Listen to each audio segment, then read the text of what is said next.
I am Fernando Morales-de la Cruz from Café for Change in Brussels. The Universal Declaration of Human Rights was adopted 70 years ago. The Convention of the Rights of the Child was ratified by all EU member states 30 years ago. The European Parliament demanded the European Commission in 2012 in a resolution policy coherence to end child labor in cocoa. Many years have passed since then, and today I have 6 questions for the European Commission. How seriously does the European Commission take its obligation to defend rule of law, human rights, and especially the rights of millions of defenseless children which are being exploited as cheap child labor in its supply chain of coffee, tea, and cocoa due to exploitative trade business models? Question number 2. The number of children working in the supply chain of the EU of coffee, tea, and cocoa are actually more than the population of Brussels.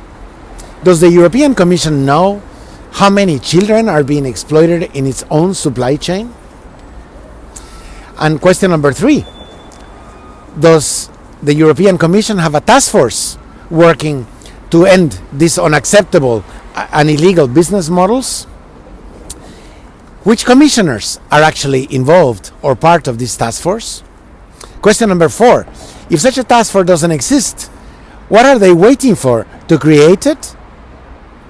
5. Does the European Commission have a list of companies that sell their products in the European Union, which have hundreds of thousands, tens of thousands, or even thousands of children being exploited as cheap child labor in order to save labor costs and have cheaper raw materials?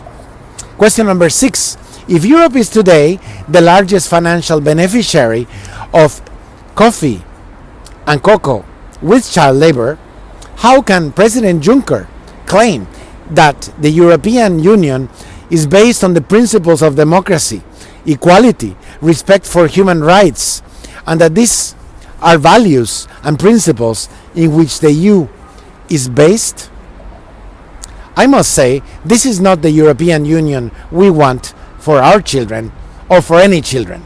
I look forward to your reply, dear Commissioners and President Juncker.